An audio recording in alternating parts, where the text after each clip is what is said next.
Vagdevi, do you hear me?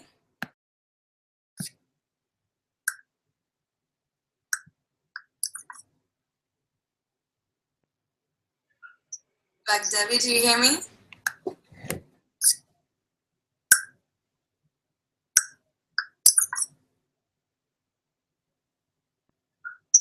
Vagdevi, do you hear me? Vagdevi, do you hear me?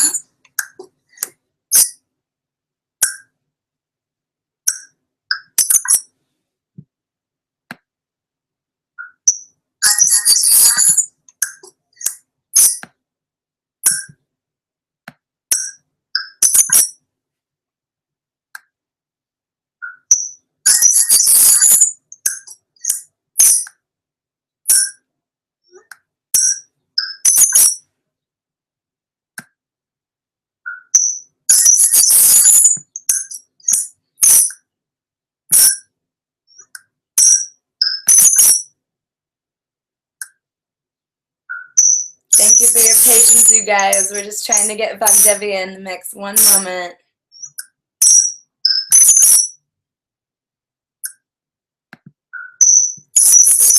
You guys, we're just trying to get Vagdevi in the mix. One moment.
Are you guys able to hear me?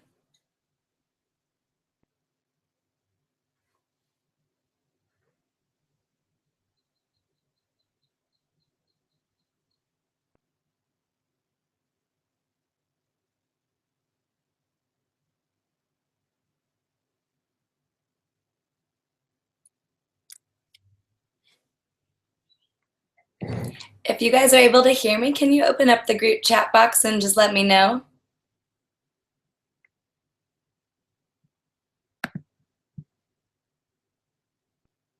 Hear me? Can you open up the group chat box and just let me know?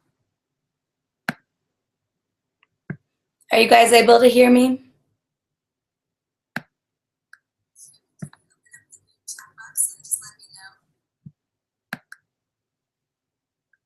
Are you guys able to hear me?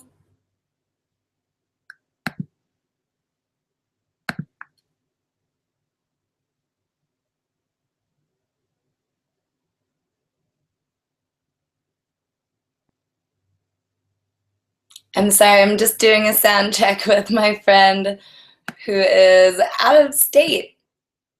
This friend is Dr. Vagdevi Meunier. One moment, we're just making sure that you guys are able to hear me.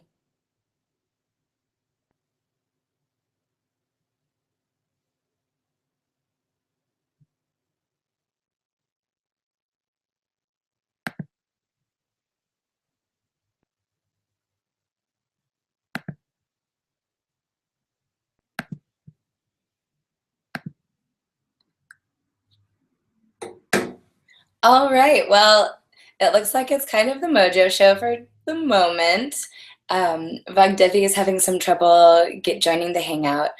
She's actually in a training in Florida, and I'm sorry, I'm getting an echo. One moment.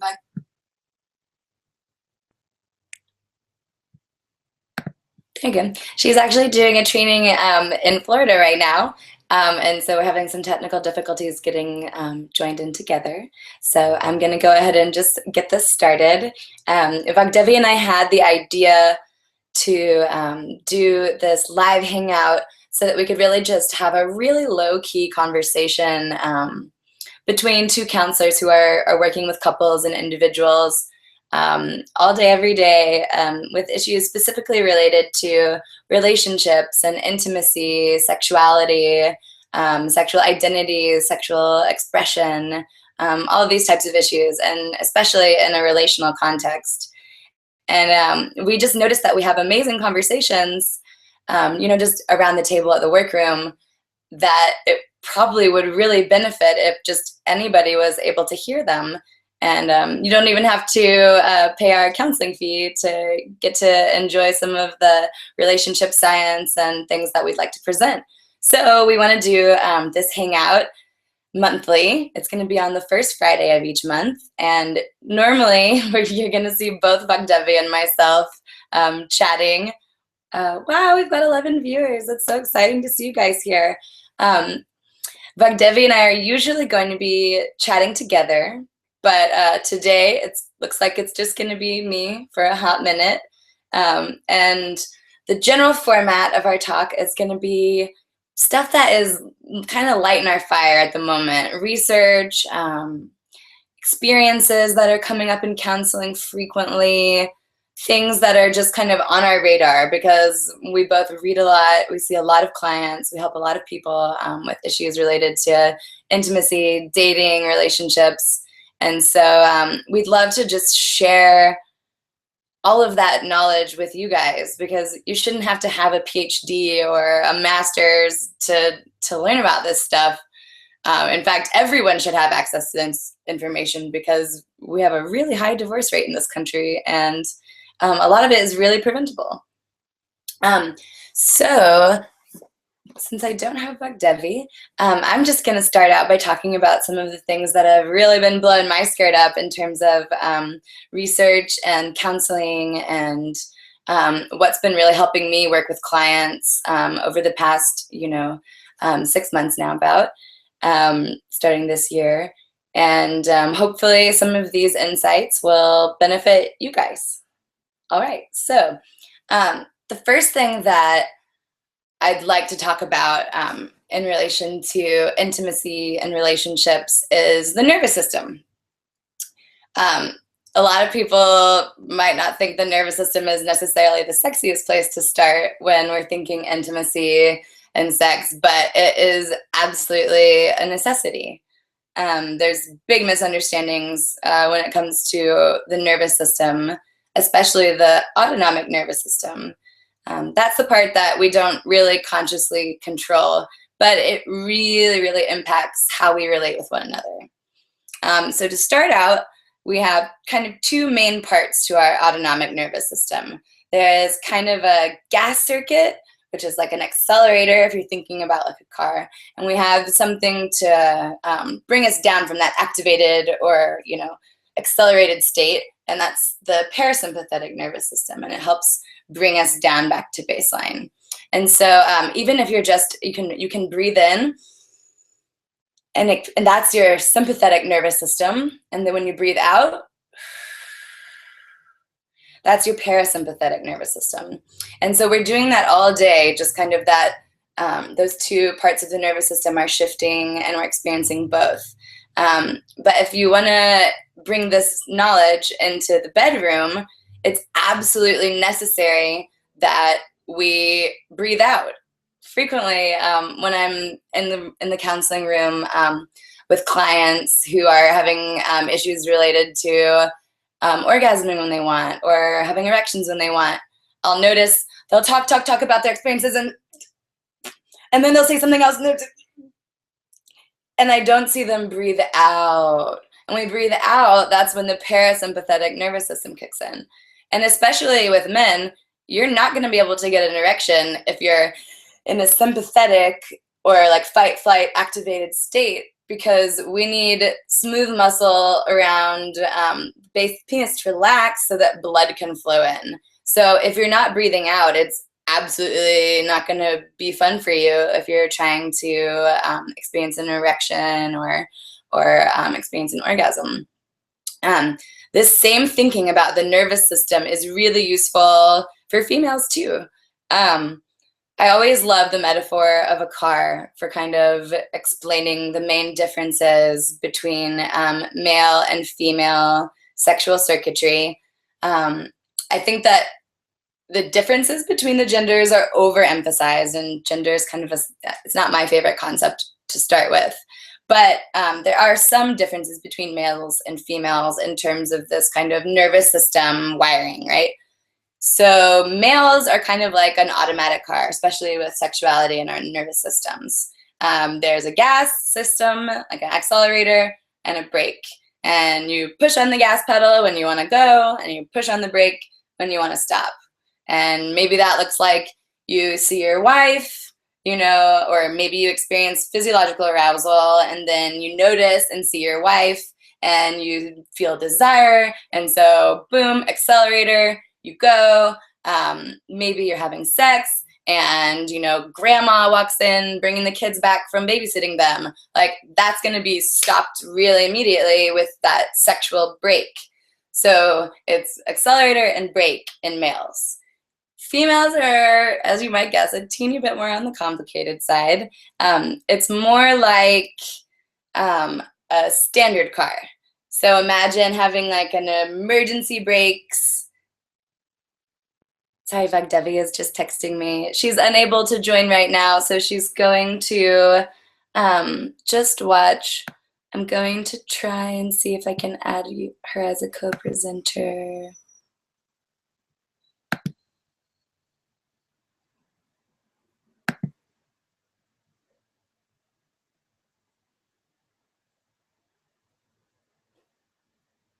No, unfortunately, Vagdevi, it won't let me add you as a co-presenter. Sorry about that, you guys. Let me get back to explaining the exciting world of female sexual circuitry. So, like I was saying, females are a bit more like a standard car. We have a kind of emergency parking brake, we've got a shifter, and there's gas and brakes. And so frequently where I see contempt or resentment build up in female partners is that someone has been trying to push on their accelerator a lot without realizing that the emergency brake is still in gear. The emergency brake is up here. And so for women to experience sexual desire, it looks a little bit more like, first, disengage the emergency parking brake, then take your foot off the brake, put it onto accelerator. I don't drive a standard, so I'm not going to explain it as well, but there's some shifting and noticing at play there. The other piece to that is what I'm noticing frequently in clients is a fundamental misunderstanding that arousal and desire are even different things. And so what I mean by that is you may experience physiological arousal. Your body can feel turned on. Maybe you feel butterflies in your stomach. If you're a man, maybe you feel something in your penis, or you feel something in your vagina if you're a woman. But we'll experience frequently arousal, and then, like I was saying, if there's stimulus around for us to turn towards, then there might be desire, but there's not always desire. For instance, if you're a man and you have a penis, you may be out and about and notice some arousal, but when you look up, it's a couple making out, and it's inappropriate for you to be aroused by that. You don't even have desire in that. So, there's not going to be, arousal really followed through. With women, it works a little better thinking of priming for desire, because sometimes it'll happen the other way around, and arousal won't come before desire. The desire will happen kind of before the physiological arousal starts. And either way is totally fine. It doesn't make you good or bad or hot or not. It's different for everybody. But the reality is that only about 13 to low 20, we're thinking like 13 to 17 more like % of women experience what's called spontaneous desire. And most men experience spontaneous desire. That's just what it sounds like. You see a stimulus and you feel aroused and you have desire and you'd like to have sex. And so it makes sense that men are confused or feel rejected when they try to kind of use this method on women, and women are like, oh, I'm not actually into that, or may feel like they're rejecting, because spontaneous desire is kind of, it's not the norm for women. What is the norm is called responsive desire.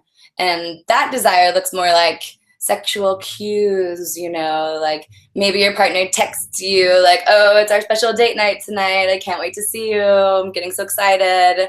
And then when you get home from work, maybe like he's lit a candle for you. You notice that like all of the sticky notes with all the things you have to do have been put away. The kids have a babysitter.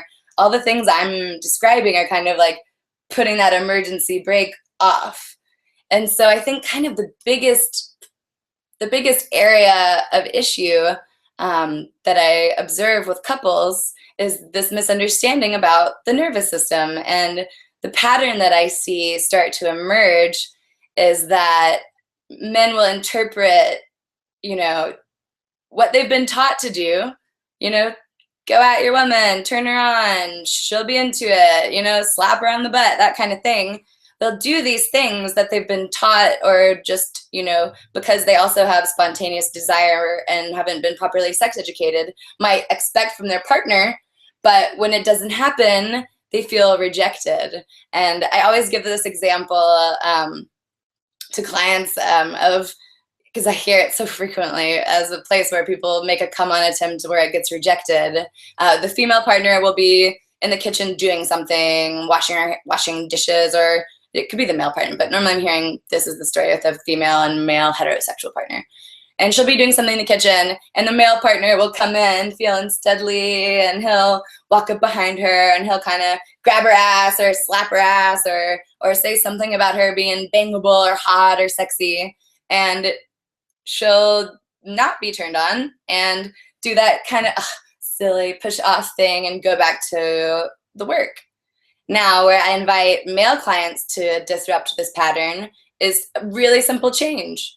If you just replace the butt grab or the slap on the butt with a whisper behind the ear so that your breath kind of grazes the back of her neck, and really make sure that she knows you're not trying to come onto her.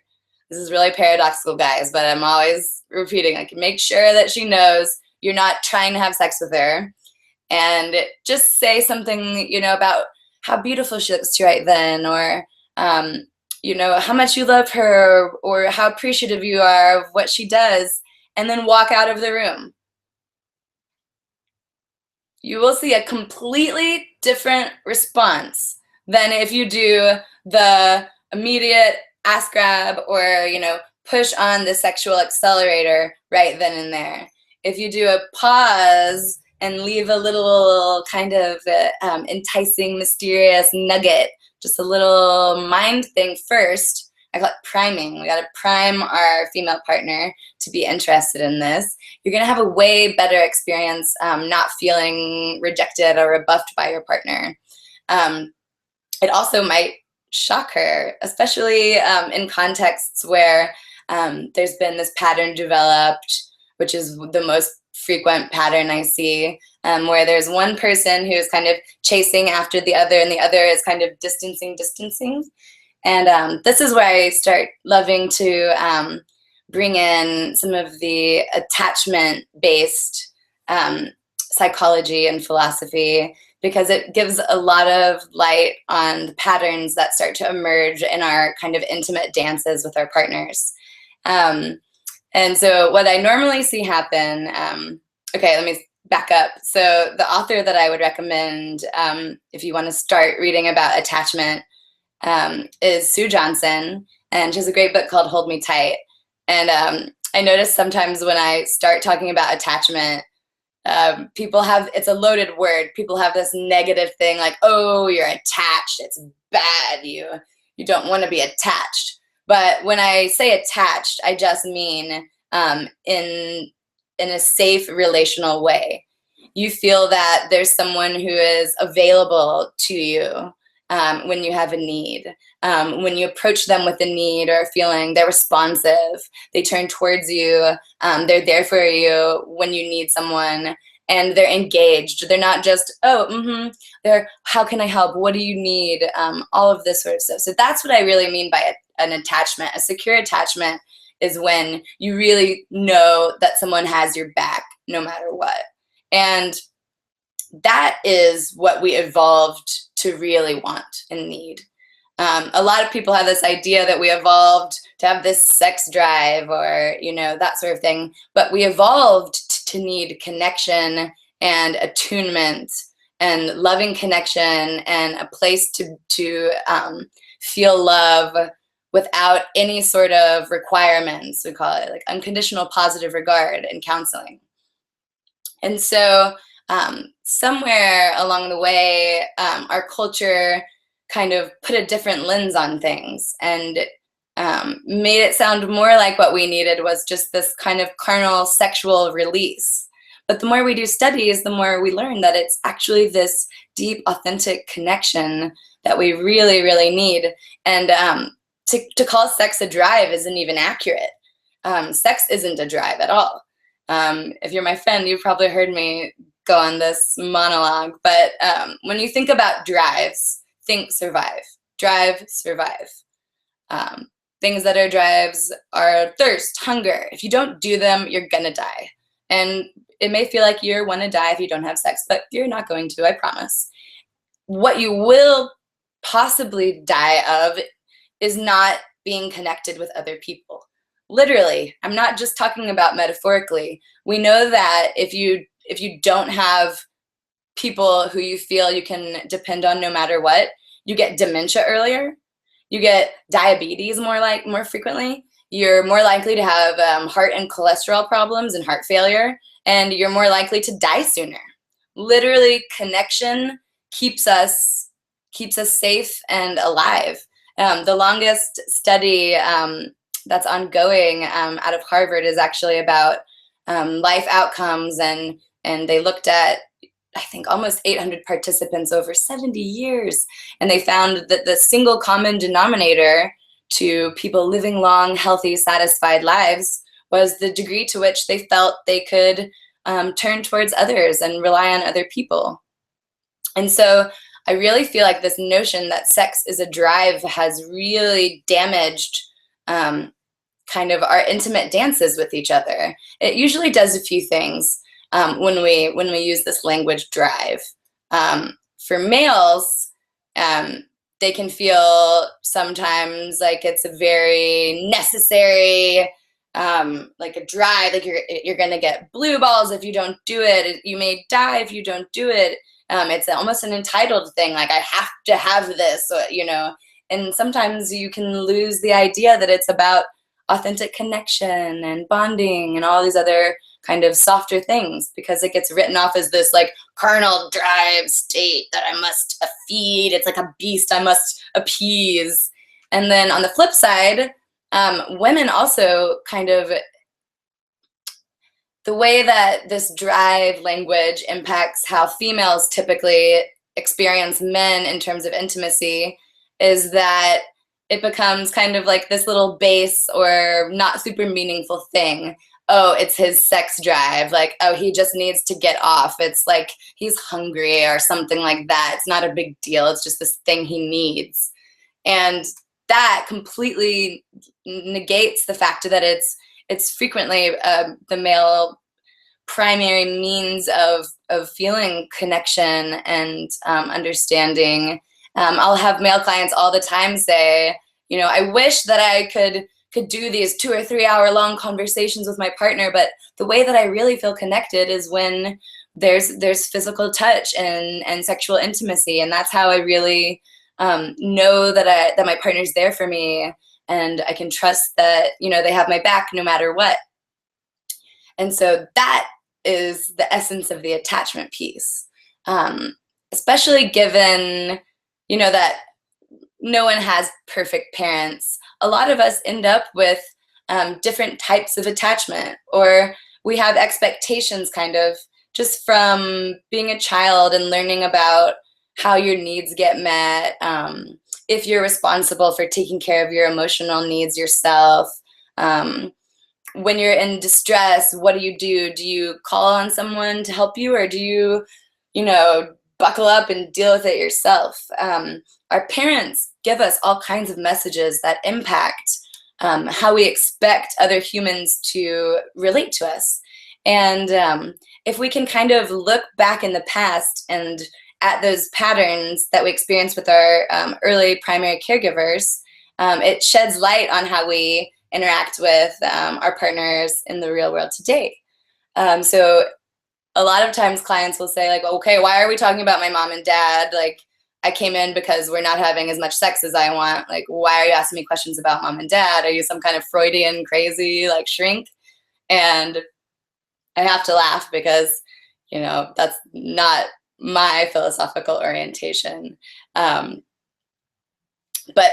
the reality is that it's just logical. When we experience our parents, they set up philosophically our expectations for the world around us. So starting out when you're a baby, before you can really, really remember, and I think our bodies can remember back when we're babies, but when you cry because you have a wet diaper, depending on how your parents respond to you, you get to have expectations starting at that age. So say that you have a wet diaper and you cry, and then mommy or daddy comes and says, oh, sweetie, what do you need? And they check your diaper and they notice, oh, you need the diaper change. Great. They take care of it. Happy baby, warm and connect, look in your eyes and put you back in the bed. Oh, all good. That teaches you very fundamentally, when I have a need and I express this emotion or whatever, someone is going to come and help me meet that need. Awesome, feels good and safe. Now, not everyone has perfect parents, or everyone who has, not everyone has parents with boatloads of time. There's lots of parents who work. So imagine that same situation of a baby crying, but no one comes. And maybe if they do come, they kind of, you again, didn't really want to have you, like, change the diaper. You end up with an expectation that maybe your needs aren't going to be met by other people. Or, as you age in a context that's more like that, and you gain verbal skills and you really start to interpret messages from your parents, some of us can end up having attachment styles that are based more in a notion, and this isn't like moralistic or judging about parents, but just that we need to be responsible for meeting our own emotional needs, because sometimes when we ask for help from other people, they may not be available, or in fact they might be dangerous, so we have to deal with it on our own. So a lot of people just get this orientation, and it's really confusing to their partners who might have a different orientation, because these people will frequently not even be able to understand that someone else would have kind of an orientation that was more based on hey, I need you to help meet my emotional needs. People are there to help meet each other's emotional needs. And so that attachment style looks more like an anxious attachment style.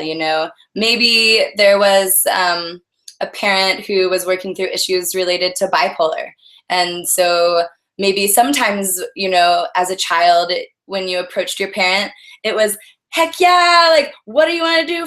Let's do that. Yes, love you. You're wonderful. Awesome. Maybe other times you approach your parent with a need, it was, can't get off the couch right now. Just, nothing. And in studies, we know that even primates, babies, little monkeys, if you have their primary caregiver, their mom, just stonewall or not emotionally respond, they'll do what's called an attachment protest. They'll hit, they'll do something aggressive, they'll cry, they'll kick, they'll scream. They'll do something, anything to say, hey, caregiver, I'm over here, pay attention to me. Because there's this primal panic in their body that says, oh my gosh, this person isn't paying attention. That's my safety, feeling connected to them. So if they're not connected to me, I am unsafe, literally unsafe. And so the body develops this panic, and we all end up with coping mechanisms kind of around how we managed when we didn't get attention, or if we had a need and it wasn't met. You can kind of ask yourself, if you think back on some kind of tough memories from being a kid, or things when things weren't going so well, and you had an interaction with a parent that wasn't so positive.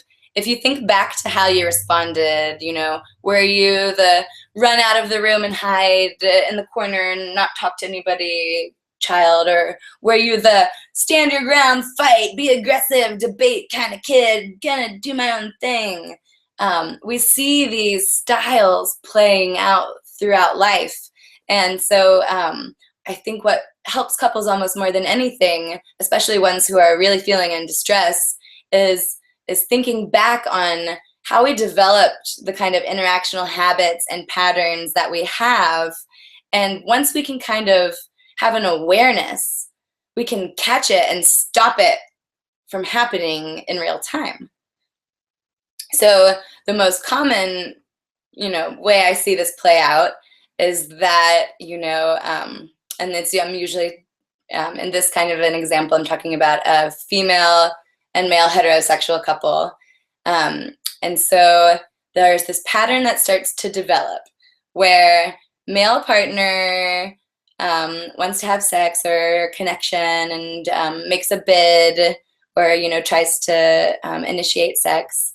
And because he is unaware of sexual brakes and accelerators, or how the nervous system works, or, because he's just horny and he hasn't really looked around the context to see that the female partner is maybe overwhelmed or stressed, the female partner rejects. And this rejection seems like not that big of a deal to the female partner, because she's thinking, oh, sex is a drive. It's just like telling someone, oh, you can't have a snack right now. And so this happens where there's a rejection. And then that rejection makes the male partner feel that kind of panic that I was just talking about, where like, oh my gosh, this person I'm connected to, I might not actually have that connection. I feel unsafe. And so when they start to feel unsafe, that anxiety and feeling unsafe directs us biologically. It directs us towards our attachment partner. And so, this female partner might feel frustrated. Oh my gosh, I just said no. But to see the partner coming right back and they start to badger, or, other things like feeling pushy is the words that my female clients use about sex. And so then the female client interprets that pushiness as just like, oh, he like really wants his thing taken care of. Like, oh, this guy like doesn't even notice, like I'm in here working. He just like wants to get his rocks off. And so the interpretation kind of changes. And then next time that male partner comes and tries to make a connection sexually, she has got that verbal kind of story, that expectation, oh, he's just trying to get himself off, it's like, just like last time. And so this pattern of kind of one person chasing and one person distancing starts to get set up. And when we can get couples to look at their attachment styles and notice when they're feeling rejected, or when they're feeling cut off or prevented from being close to the person they need to connect with, that makes the story a lot more compassionate. And so Sue Johnson has some great examples of formats that you can literally go through to have conversations with your partner about these patterns and this kind of attachment dance, as she calls it. But I find that so, so useful for my clients, especially the male and female heterosexual ones. There's one form in the book where you go in and it says, you fill in the blanks, and it says, I know on the surface, maybe it looked like I was feeling, you fill in the blank, like angry, contemptful, wrathful, full of rage, all of these really, those big scary emotions that are usually secondary emotions to what's really underneath and at the core. So you say, like, I know that you might have seen me acting really angry and frustrated and maybe full of rage, but underneath I was feeling, and then you fill in the next blank, alone, scared, horrified, not knowing what to do, fearful, all of that sort of thing. And so your partner can have a better understanding of the motivation underneath, because that's where couples, when we're in negative sentiment override, as Gottman would call it, there's literally a lens. It's like depression. Like studies show with depression, like things actually look grayer. Your vision actually changes. It looks darker. And when couples have been going on and on and on in kind of destructive cycles without interrupting them or seeking counseling, they can get to a point where everything is going to get interpreted kind of negatively. We also have a metaphor called the emotional bank account, which helps explain this really well. If you think about every positive thing that you kind of do and say with your partner, that's like adding to this emotional bank account. It's adding positive things, so that if you say 5 positive things, if you just say one critical or kind of negative thing, it doesn't even hurt that badly. So when we build up all of this positive part of our emotional bank account, we can kind of manage conflict really well, because if we have to make a criticism or address something, it doesn't really hurt, because just for that one little thing, we've got all these tons of positive things that kind of soften the blow of that one. But when we're in negative sentiment override, the bank account looks more like full of negative. So even when you say one positive thing, they may not even hear it. You may have to say 20 positive things before you're able to even, hear just that. But say one negative thing and that partner is going to remember it. And so the biggest changes I see in the work that I'm doing with couples, I think really, especially in terms of intimacy, is identifying these interactional patterns. And so that's what's funny, because so many of my clients come to me at first saying sex is the problem, or like, I'm broken, it's a sexual issue, I need sex therapy, like sex, all this stuff. And what they normally hear is that actually we need to start out first with our attachment, our nervous system wiring, our identity, how that developed, our family and our patterns and all of that sort of thing. Because at the heart of most sexual dysfunction or issues around sexual functioning, it's relational. It's very, very often relational. Sex, in my mind, is the most beautiful opportunity to heal some of these kind of wounds that we experienced as a child. It's a place for us to really come and be in the moment and not get judged, and only receive love and connect at that really, really deep soul level with our partners. And, before I started doing this work, even I had, as a woman raised in the South in Texas with abstinence-based sex education programs, even I underestimated the extent to which males in particular feel that sex is a means of connection. The media does a really bad job at portraying human males that naturalistically. It's funny, the more that we do studies on them, males, especially American males, they're actually possibly not as emotionally resilient as females. Men are extremely, extremely emotional. If you've ever had a dude friend after a breakup, there's not a lack of emotion or an ability to connect in men. And too often, this assumption created by media and culture and porn and all the stuff that men like to have sex and women like to experience emotions and connect that way. I'm finding that being really damaging to my clients and their experience of their sexuality. I really just wish that everyone could ditch that idea and kind of table your urge to define men and women in this like terms of polarity, because really all humans, men, women, in between, our evolutionary need is the connection. If you think about it from a bioevolutionary perspective, back in the day when we're cavemen, if you're females and you're bent down gathering berries and foraging for things, if there's another female right there on the lookout across the valley, you might be able to survive that saber-toothed tiger that charges across because your lookout lets you know in advance that it's coming for you, and you guys are able to run to the cave or, get up a tree or ford the river, however you decide to escape. Same thing with the men that are trying to hunt that saber-toothed tiger. If there's just one of them, probably not going to go out so well. But if there's a whole group and they're able to coordinate their efforts, they're more likely to survive, kill that saber-toothed tiger, feed everybody with it, and pass on their genes. So deeply, deeply, deeply in our evolutionary heritage is this drive to connect. And so often when we talk about mental health, that's what's ignored. People talk about addiction in terms of, or it's more of the old model of thinking, but people used to talk about addiction as like this characteristic that's a personality thing, they're weak or lazy or whatever. But in cases related to addiction and substance abuse, the key factor is almost always a lack of connection.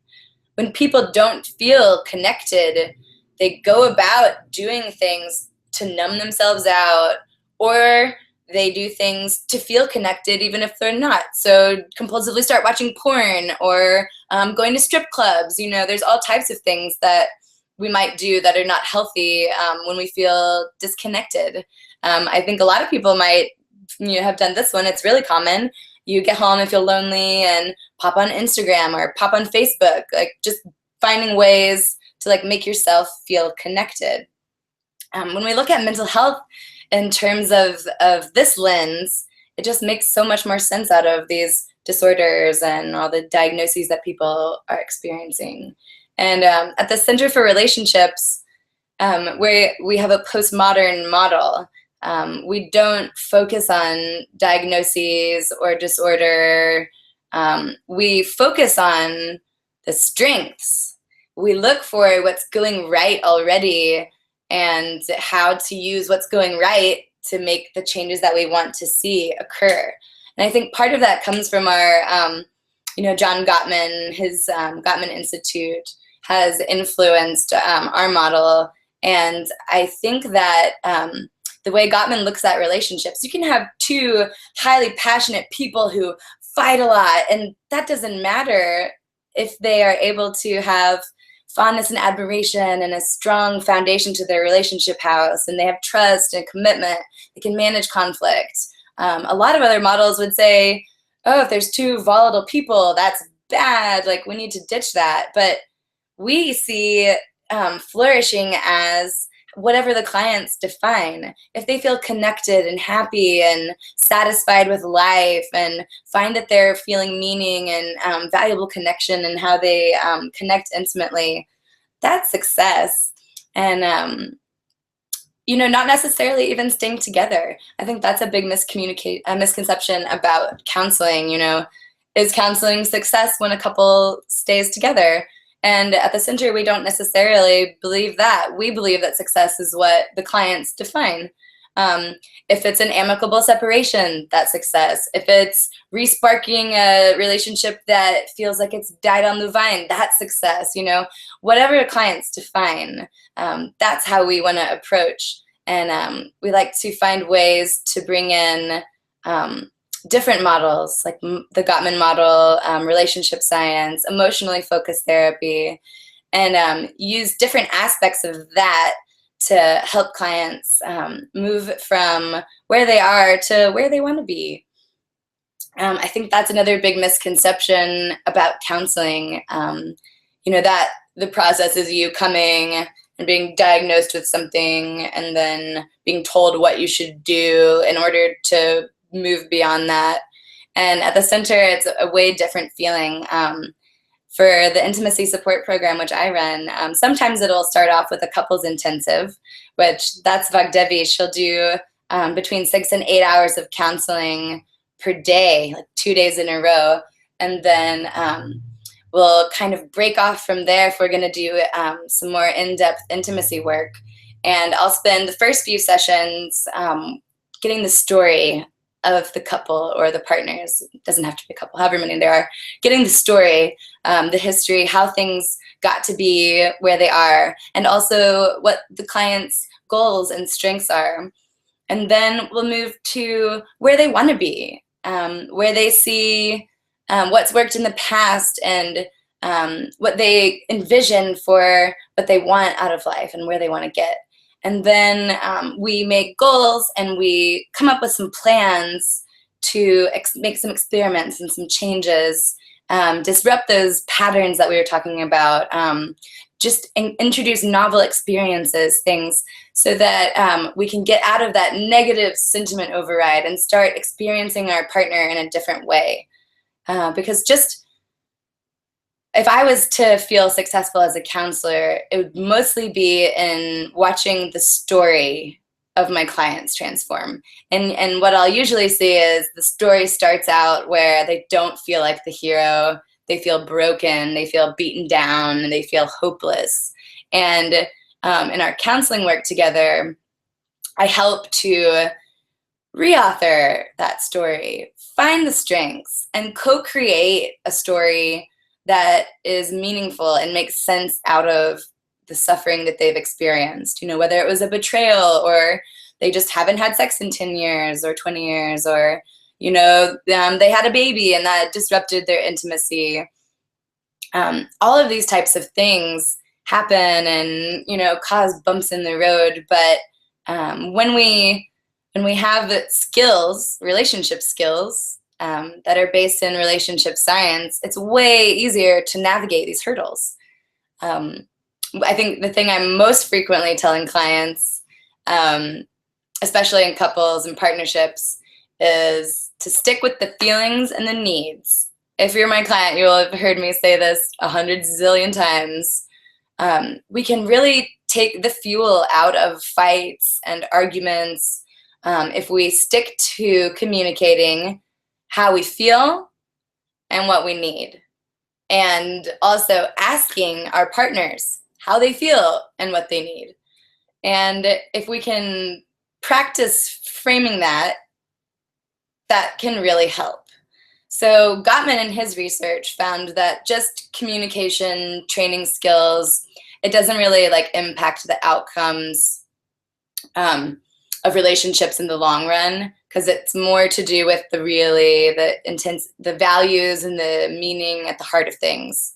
But when we're in this negative sentiment override, or you're really struggling in a relationship, frequently making some slight changes just to how you communicate can bring about a ton of relief in terms of just getting through communicating about basic things. And so, I teach this format to teenagers, to couples, to individuals, all ages. And it's structured so that you own the feeling and kind of don't make the other person feel as maybe defensive. So you say, I feel blank when you blank. In the future, it would really help if blank. So let me think of an example. Trying to think of one that would come up for me with my clients really frequently. Oh, here we go. I feel really overwhelmed and emotionally overloaded when you start talking at me and I'm in the middle of something, or I'm working, or you bring up something really emotional when I'm in the middle of work. In the future, it would really help me if you asked me if we could schedule a time to talk by saying, hey, is this a good time to talk right now? Or checking in that way. So can you feel the difference there? Like a way of saying, not an I message would be like, you're always messing me up. You're making me so distracted when you come in here and you bring up all this emotional shit when I'm trying to work. I can't believe you don't recognize, don't respect me, don't even see me working. You choose this time to bring up the most emotional stuff. That is gonna possibly put your partner into a nervous system state where they can't even hear you, or make them really defensive. If you own the feeling, I just feel a little overwhelmed or overloaded when I'm approached and I'm in the middle of something, or I look, like I'm busy. It'd really help me if you just verbally checked in before. Just changing the format can really like de-escalate that tension, especially at the beginning, if you're kind of near divorce or in intense distress and aren't really sure what to do.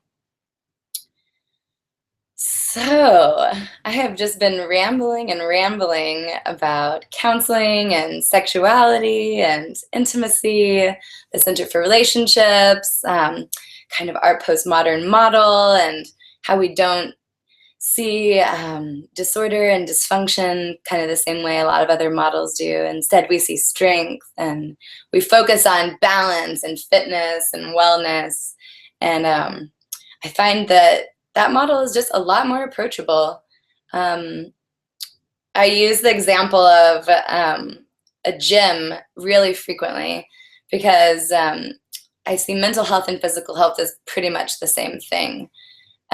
We have viscera, literal brain tissue around our hearts and our guts.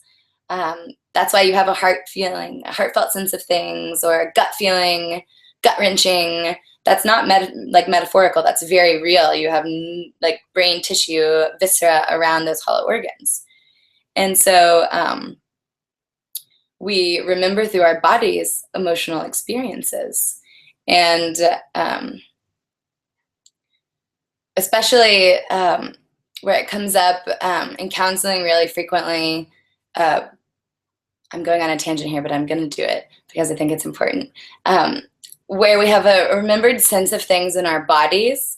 In the past few months, that's been coming up really frequently in counseling work and couples for me, especially around betrayal or infidelity, because partners, especially female partners, will persist in having flashbacks, memories being launched right back into the position, and it's really hard for their male partner to feel not villainized or not judged or like the bad guy, because there's this person here who's really traumatized and, feeling jealous and having all these physiological symptoms kind of coming up around jealousy or fear of this person cheating. And I noticed that male clients get really defensive and they get upset and they feel judged that their partner has this kind of fear or anxiety around the commitment. And I have to remind them at that point that it's not necessarily conscious in their partner. The female partner who's been cheated on isn't saying in the present moment, hey, like, I know right now and I fully believe that you're going to go out and cheat on me again. Like, because you're such a bad person, you're a villain. Like, I believe that. Like, that's not usually how it's looking. It's more of a fear in the body. And so when we translate that, the male partner is able to kind of step out of that, like, oh, they're vilifying me or whatever, and seeing more, oh, their body is responding in a way that they can't necessarily control. And it's a symptom related to overwhelming experience and trauma. And especially American women, we can do studies, and European women and American women don't exactly have the same response to infidelity or betrayal because of the culture.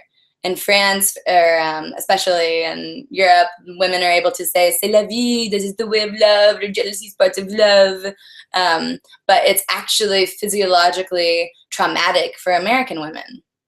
And so helping male partners understand that it's not conscious and it's just a trauma. Sorry, Vagdevi is checking in. Seeing that it's not a trauma and it's, or seeing that it's a trauma response in the body and not conscious helps the male client feel more tenderness for himself. Because that's what so often, it's really hard working through betrayal because both partners or multiple partners can get really hard on themselves. And when you're really hard on yourself, it's really hard to be the type of lover that your partner deserves. And so that's another piece of the counseling work when I'm working with couples. Frequently we'll have to do concurrent individual work to help with self-concept, self-esteem, all of that great stuff in one or both partners, because if you aren't feeling yourself, you're not going to be in the headspace, especially if you're a female, feeling unattractive or not having self-confidence. That is an emergency brake, majorly. And I think a lot of male partners frequently underestimate the impact of those types of things on sexual response in females. You know, the male partner is just sitting there looking at this beautiful woman or this partner, and is just can't believe that a sexual break in her is her own concept of her beauty. But in this culture, we have all kind of been taught to be hypervigilant and beat ourselves down and be perfectionistic. And so kind of unwiring that is a big piece of the counseling work. So yeah, I wanted to just go on that tangent really quick, but let me get back to the metaphor that I was telling you about, related to the gym and how I think counseling work should really happen, because I would like it to look more like going to the gym or going to your annual physical. You know, if you went to a gym and you were going to find a personal trainer, I would be personally thrown off or confused or insulted if that personal trainer, you know, while they were telling me about their program, were like, oh man, I need to diagnose you. Oh, there's a big problem. You got dysfunctional abdominal muscles. I'm going to go ahead and put a diagnostic code on this. It's bad. Diagnosed, you have this. It's a problem. No, that's not how it sounds at all. If you go to a personal trainer, they say, hey, cool, like, what do you want to work on? You want to strengthen your abs? Awesome. Here's how we're going to do that. What else do you want to do? Okay, let's do that. That's the way that I think counseling should feel. But because of our psychodynamic tradition, or the tradition following Freud, and our kind of rigid devotion to Western empiricism, I think counseling has kind of lost a little bit of its heart. And I find that if counselors focus less on trying to find the problem and trying to figure out what needs to be fixed, and more focus just on honoring their clients' willingness to seek help, and really digging into what their journey has been like, and considering everything they've been through. I frequently try to visualize my clients as they were when they were kids, especially the really salty ones, who are maybe real sassy at the start of the process and confrontational. I like to visualize them as kids, and I think that this also helps if partners do it. It's easier to have compassion for your partner if you're remembering that they were a kid at one point, and looking for that child piece that's in them still. You know, not seeing this angry, middle-aged man full of resentment who like feels like he hasn't had a sexual attention forever. Instead of seeing that, you know, seeing this bully, this angry person, seeing a really, really scared little boy who, you know, sometimes when he asked for care and love, he got it, but sometimes it was a dangerous situation. You know, it can be way easier to find compassion for our partners. And especially with that example, if you have a partner who was physically abused or suffered physical abuse or emotional abuse by a parent, it really helps to understand from an attachment and a developmental perspective the impacts of that. And children are wired to go towards their caregivers in situations where it's dangerous or they feel afraid. It's an instinct, evolutionary instinct. And when one parent, for instance, is abusive or has a substance abuse problem that causes them to be more aggressive or violent, when the child feels scared or something happens and they go towards that person for comfort instinctually, then in reality, they look up and see this horrifying figure who sometimes beats them or, coerces them or whatever the case may be. And there's a panic. Puts them in a bind. I should go towards this person, but when I do, it's not safe. And it's in that space where we see trauma responses born, especially of the dissociative flavor, or the kind of clicking out of our bodies, not being conscious, that kind of 500-yard stare where we're not really in our bodies experiencing it. And in the past, we used to talk about trauma responses as being fight or flight. But we know now that humans evolved a ton of different responses to trauma. We can fight, flight, freeze, dissociate, submit. There's all types of responses possible. And depending on what situations we experienced most as children, we'll be likely to have different responses when we get physiologically triggered or aroused to the point that we're reminded of those early traumas. All right, so since Vagdevi is out of town, we are going to go ahead and end a little bit earlier. Normally we'll do a full hour and a half and go to 6:30, but I don't want to just keep rambling. I want this really to feel more like a conversation in general, repeating. So when you guys tune in next month, you'll get to see me and Vagdevi, who has been practicing as a couples and marriage counselor for, gosh, over 30 years. She's the only Master Gottman Trainer in Austin. She's pretty much the local Austin sex and intimacy guru.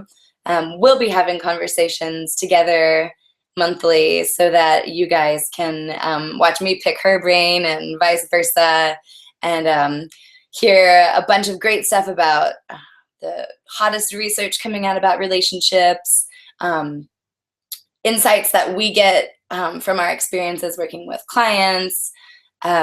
We also are going to be having a Q&A section at the end of each live streamed conversation, so that everybody has a chance to ask any questions, however wacky or out there they might feel to you, and get some good answers from people who are, like I said, really in this world and in this industry, and studying this stuff every day and practicing with it with our clients.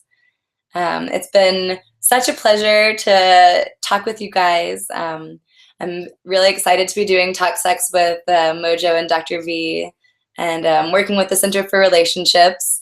You can keep up with everything that we've got going on at the Center #4 relationships.com. In June, on the 17th, we have an awesome event coming up at Liquid Floats, which is in North Austin near the center. It's all about self-care for helping professionals. And so we'll be doing an overnight retreat kind of thing where you can come and try out liquid floating, which is isolation-style tank floating, which is really awesome, and a really cool and unique resource to be able to give clients. And then on the 18th, out at Wild Basin Nature Preserve, we have our very first annual Trauma-Informed Care Conference coming up. And there's a sign-up and registration link on our website, the Center #4 relationships.com. It's a limited number of spots available. But if you sign up today, you probably should have a good chance at getting registered. The speakers will be Sunny Lansdale, who was my first trauma professor during my master's at St. Ed's. She's a genius. And her protege, Jules Taylor Shore, and also my mentor, Dr. Vagdevi Meunier. And we'll have a whole day from 1 to 6 p.m. out at Wild Basin with our great speakers talking about trauma-informed techniques and how to use trauma-informed knowledge and wisdom in your own practice. And you can keep up with all of the events that we're going to be pumping down the pipeline at the website. And you can also check out our Facebook page. We'll have a recurring Facebook event page so that you can sign in to Talk Sex with Mojo and Dr. V more easily. Sorry about the technology confusion at the beginning again. Next month we'll have it all worked out, and can't wait to have our first conversation with me and Dr. V for you guys. Thank you so much for tuning in, and my name is Morgan Johnson, aka Mojo, and I can't wait to see you guys next month.